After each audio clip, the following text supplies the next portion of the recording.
अगर आपको या आपके परिवार में किसी अपने को पद्म पुरस्कार मिले तो आप समझ सकते हैं कि यह कितनी बड़ी बात है। और हर साल इस देश में कुछ लोगों को यह पुरस्कार मिलता है और उनसे जुड़े हुए लोगों को और इस पूरे देश को इस बात की खुशी भी रहती है, क्योंकि ये पुरस्कार उसी को मिलता है जिसने सच में कुछ ऐसा किया है जो इस देश के लिए बहुत ही खास था। अब बात की जाए कि 2026 में पद्म पुरस्कारों की घोषणा कब हुई, तो दरअसल ये घोषणा 25 जनवरी 2026 को हो चुकी थी। लेकिन आज हम बात क्यों कर रहे हैं, क्योंकि अभी जैसे आज 25 मई की हम बात करें तो राष्ट्रपति भवन में पद्म पुरस्कारों का वितरण राष्ट्रपति के द्वारा किया जा रहा है। तो ऐसे में ये खबर फिर से चर्चा में आ जाती है। और सवाल सिर्फ इतना ही नहीं है कि पद्म पुरस्कार है क्या, इस बार किसे मिला, क्यों खास है, बल्कि इससे जुड़े हुए कुछ खास नियम कानून है जो आपको पता होना चाहिए। चाहे इसको मिलने की प्रक्रिया हो, चाहे इसकी क्या यह उपाधि की तरह इस्तेमाल किया जा सकता है। यानी कि जैसे मेरा नाम है केवल, तो क्या मैं अपने नाम के आगे अगर मुझे पद्म पुरस्कार मिल जाए तो मैं लिख सकता हूं क्या कि पद्मश्री केवल या पद्म विभूषण केवल? ऐसा हो सकता है कि नहीं हो सकता है, यही बात समझने का प्रयास करेंगे। तो देखिए, 131 लोगों के लिए पुरस्कारों की घोषणा हुई और 131 कुल पुरस्कार की बात है, लोगों की बात नहीं है। इसमें एक अंतर है। एक नियम समझिएगा पद्म पुरस्कारों का कि अगर किसी एक पुरस्कार में दो लोगों का नाम है, जैसे कि संगीत के क्षेत्र के दो लोग हैं जो साथ में म्यूजिक करते हैं, बनाते हैं, संगीत बनाते हैं, और उन्हें पुरस्कार दिया गया और वो जोड़ी के रूप में दिया गया है, तो पुरस्कार एक ही काउंट होगा, दो काउंट नहीं होंगे। उन दोनों को इकट्ठा एक साथ भले दे दिया गया है।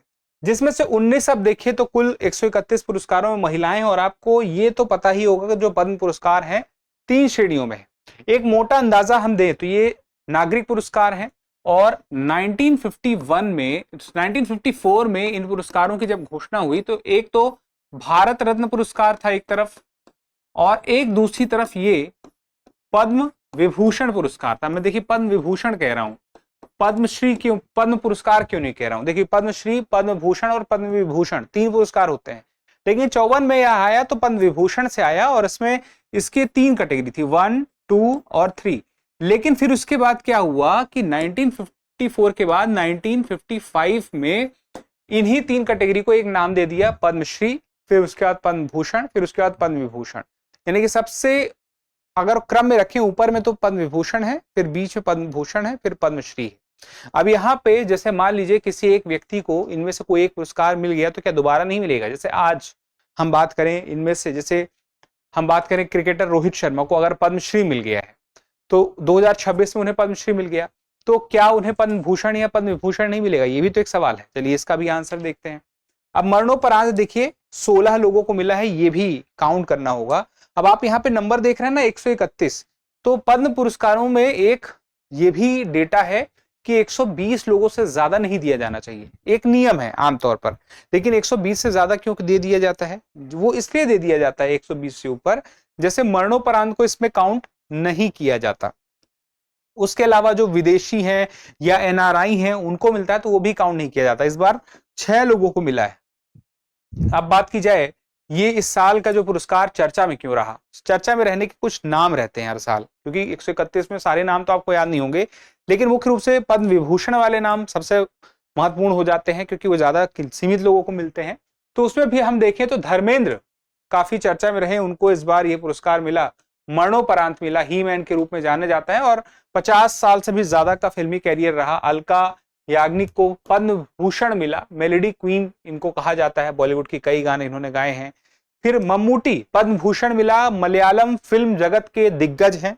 और उसके साथ ही रोहित शर्मा जैसे मैंने कहा पद्मश्री हैं, तो विश्व कप विजेता टीम का हिस्सा रहे और हरमनप्रीत कौर और सविता पुनिया भी इसी में सम्मानित हुई। तो यानी कि ऐसा नहीं कि पद्मश्री में एक पुरुष का ही नाम की बात की जा रही, बात है कि लोकप्रिय जो नाम रहे हम उनकी बात किए। अब पद्म पुरस्कारों की बात करें तो वही सर्वोच्च नागरिक सम्मानों में से एक है। सर्वोच्च कौन सा हो जाएगा?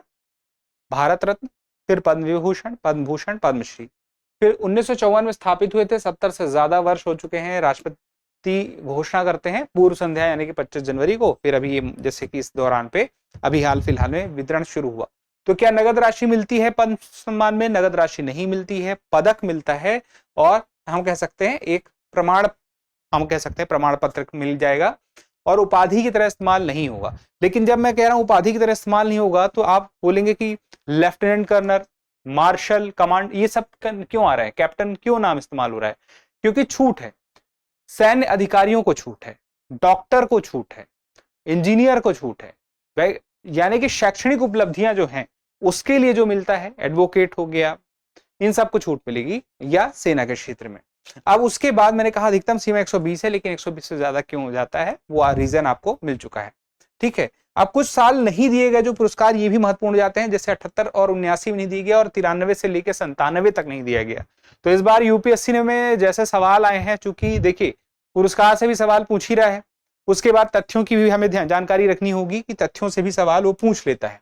फिर उसके बाद पद्म विभूषण क्यों दिया जाता है, असाधारण और विशिष्ट सेवा के लिए, पद्म भूषण उच्च कोटि की विशिष्ट सेवा के लिए, और पद्मश्री किसी भी क्षेत्र में विशिष्ट सेवा के लिए। कुछ प्रमुख नाम अगर हमें देखने हो तो देखिए 5 ही नाम है पद्म विभूषण में। एक तो धर्मेंद्र है, मरणोपरांत मिला, फिर केटी थॉमस, एन राजम, पी नारायणन और वी.एस. अच्युतानंदम मरणोपरांत मिला। और उसके बाद फिर प्रमुख जो पद्म भूषण रहे अलका याग्निक, मम्मूटी, उदय कोटक और विजय अमृतराज, शिबू सोरेन।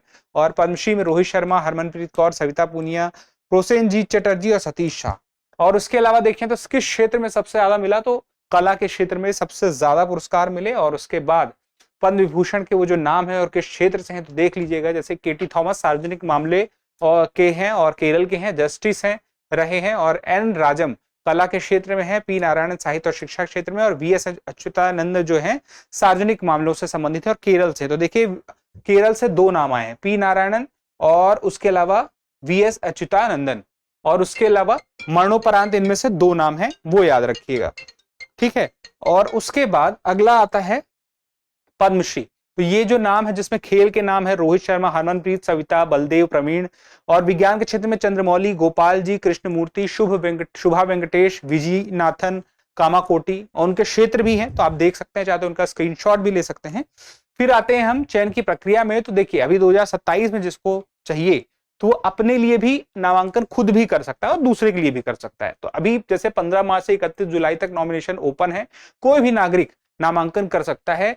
पीएम व राष्ट्रपति की स्वीकृति अंतिम रूप से चाहिए, और एक समिति होती है, समिति में प्रधानमंत्री प्रतिवर्ष पद्म पुरस्कार समिति बनाते हैं, हर साल समिति बनेगी, और कैबिनेट सचिव जो होंगे उसमें अध्यक्ष होंगे, और सदस्य में गृह सचिव भी होंगे, और उसके अलावा 4 से 6 अन्य प्रमुख व्यक्ति होंगे। और घोषणा मैंने कहा 25 जनवरी को होगी। और इसके बाद देखिए जैसे सभी नामांकनों की जांच की जाएगी, नामांकन होंगे, नामांकनों की जांच होगी, उनका योगदान क्या रहा, किस क्षेत्र में किया, और ये सारी चीजों के बाद फिर अंतिम रूप से राष्ट्रपति वितरण करते हैं।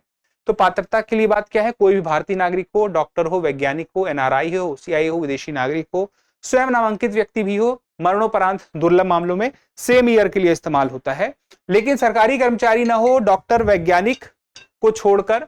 और विशेष नियम की बात करें तो अधिकतम 120 पुरस्कार, मैंने आपसे कहा था 5 वर्ष का अंतर होना चाहिए अगले पुरस्कार के लिए, कोई नगद नहीं मिलेगा, उपाधि के रूप में इस्तेमाल नहीं होगा, और राष्ट्रपति द्वारा प्रदान किया जाएगा, ये बात तय हो गई।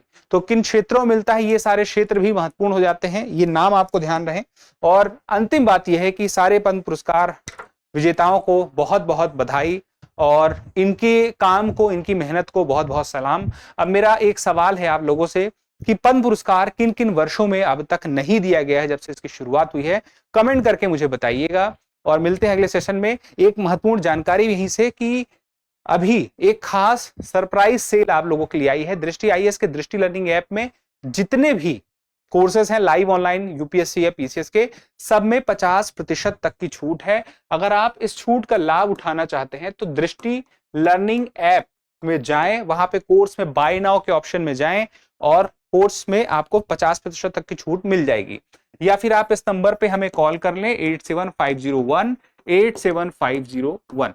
तो मिलते हैं अगले सेशन में, धन्यवाद। अब एग्जाम की तैयारी को और बेहतर करने के लिए हमारे चैनल को लाइक, शेयर और सब्सक्राइब करना ना भूलें।